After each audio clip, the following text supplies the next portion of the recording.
Hello mga kalonger. Good morning po mga kalonger. So araw po ng Miyerkules ngayon mga kalonger, pinatos natin ang kaisa-isang warrior natin na si Tiny mga kalonger.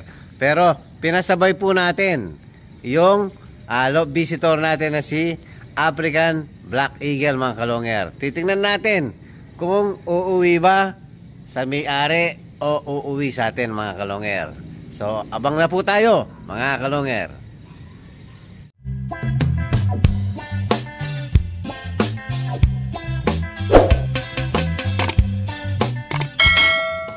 Hello mga kalongerin po, abang nag-aabang tayo sa update natin yung mga warriors natin na pang winter. So nag-umpisa na po ang training natin sa PUF pero hindi pa tayo sumakay dahil Concepcion Tarlac lang po mga kalonger. Pag medyo malayo-layo na po, doon tayo sasakay dahil sigurado mahahatak lang sa mga malalapit yung mga ibon natin. So hindi pa tayo ganun kalayo yung pagtitraining natin.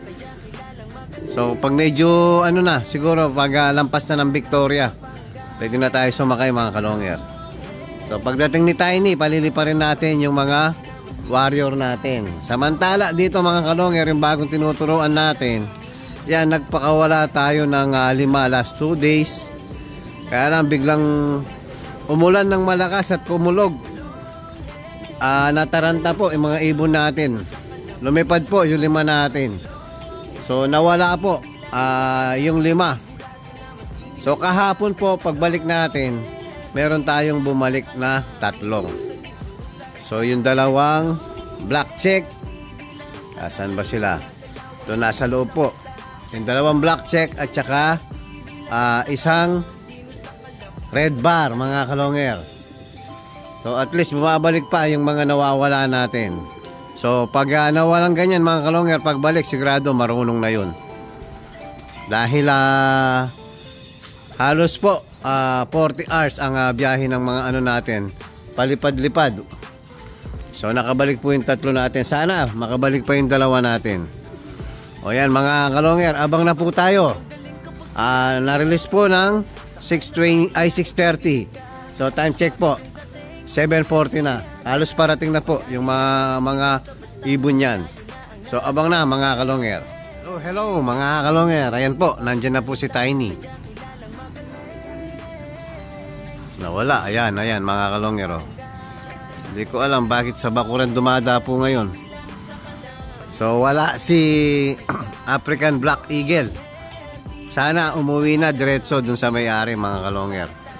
So ang layo ng Midtoast ngayon mga kalonger, nasa 100 km po. So medyo malayo-layo na rin po mga kalonger. Sakto, nandyan na si Tiny Bubbles.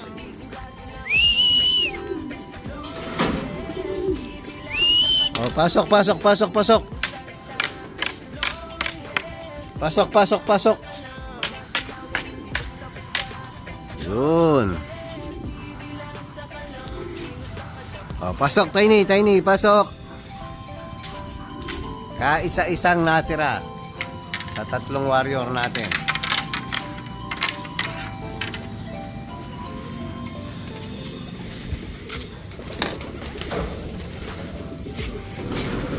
Oh, ayan po si Tiny.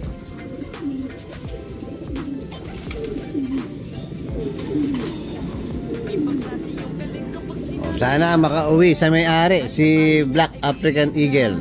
So a-update tayo mamaya mga kalonger kung uuwi naman sa atin. So update po tayo. Hello mga kalonger. So 1 oras na po ang nakalipas, wala pa rin si Black. So eto nga, hindi walay na natin si Tiny. So palili pa rin natin yung mga warriors natin na pang winter. O yan, dyan ka muna Tiny. Labas. Lipad! Oh, baba.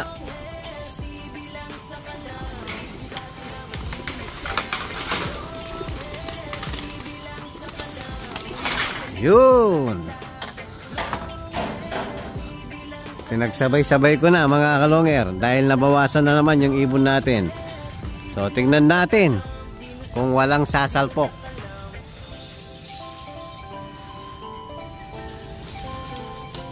Bali ano na lang to mga kalonger, 24 ata. So kayang-kaya na siguro yan. Hindi na siguro sasalpok yung mga ibon natin.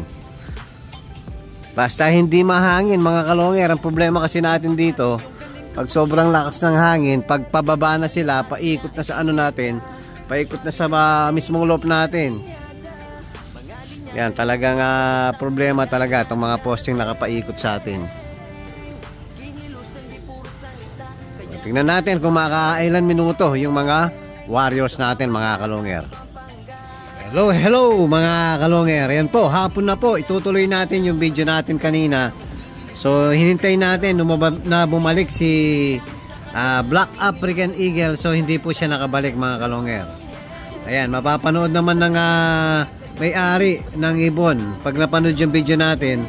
So malalaman niya po, sana nakauwi mismo sa kanya. So magti-text naman sa atin yung may-ari mga kalonger kung sakaling umuwi sa kanya, dumiretso yung ibon niya.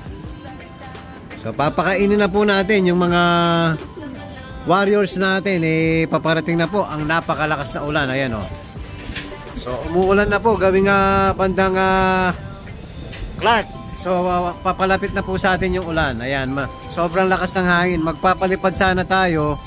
Kaya lang, ayan, paparating na po ang napakalakas na ulan. So bukas na lang tayo magpapalipad.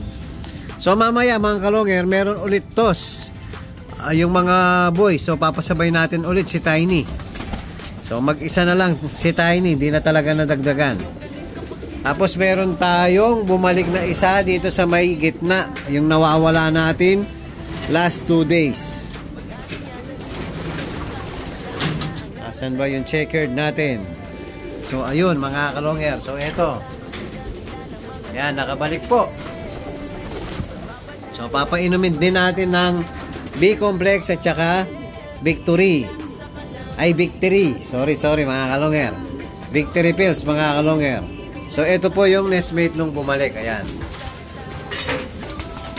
Koi First Japan din po ang lahi. So papainumin muna natin ng sasabay na natin kay Tiny. So mag-isa na lang si Tiny. Papainumin din natin ng Magic Beans po ngayon. So buo na po ang papainom natin mga kalonger dahil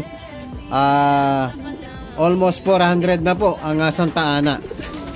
So kukunin ko muna si Tiny mga kalonger. So ito po yung bumalik nating ibon. Anak ni bali apo ni Batanes to mga kalonger. Ang nanay niya Tacloban finisher po. So Japan. So ang tatay naman Opal po, Opal check kay First Japan naman. So bali 75% po na Japan to. Yan, dalawa pong magkapatid. Bumalik parehas. So papainumin na po natin ng, binulsa ko na lang mga kalonger. So isang Victory pills. Yan, para makabawi dahil nga 2 days halos hindi kakain yung hindi kumain yung ibon natin. Tapos isang kinakapapa natin mga kalonger nasa bulsa. Ayan, bali ano po, B-complex Lumbaron. Ayan, para po makabawi 2 days po wala yung ibon natin. Ayan, sa gitna ka hindi mapapalipad yung ibon natin mga kalonger dahil yan, paparating may malakas na ulan. Ito na po si Tiny. Iniwalay ko na rin. Isang Magic Beans po ngayon, Mercury po ngayon. Ito Magic Beans mga kalonger. Buong Magic Beans na ang papainom natin. Kung lingkong to, buo lahat mga kalonger. Tsaka isang yun, nahulog.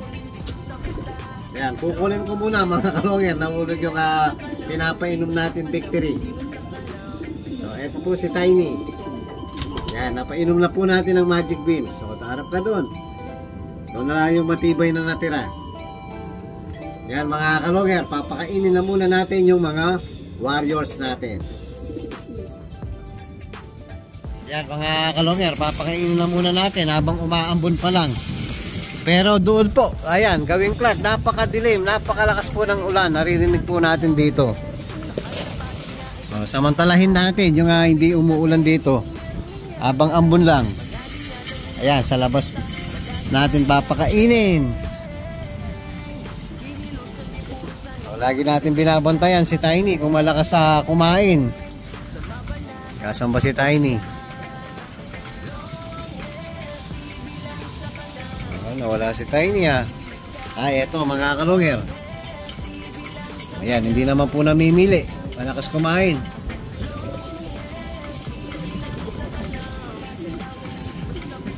Ayan, kain.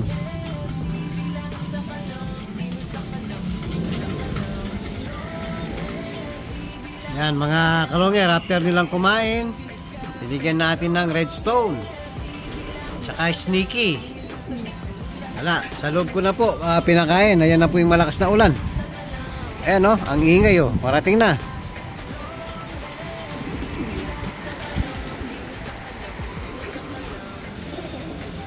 Yan, para po makatulong sa nila, panunaw nila. Malaking bagay po yan, yung redstone or grits.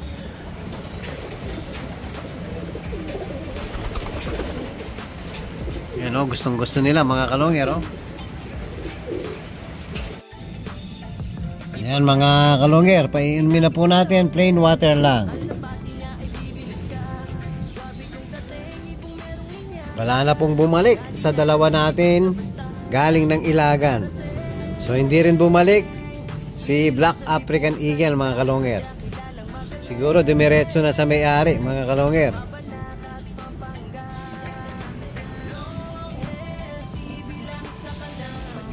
Yan, tumila po ang ulan.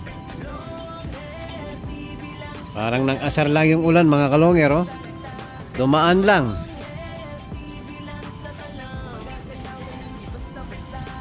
Ayan po yung update natin sa toss natin kay Tiny at saka kay Black African Eagle. Kaya lang hindi bumalik mga kalonger. At kung bago pa lang kayo sa akin channel, huwag kalimutan mag-subscribe, like and share at pakipindot na rin po yung notification bell, pati na rin po yung all para updated kayo sa mga bagong video natin. So yun lang po mga kalonger, maraming salamat po, keep safe and God bless.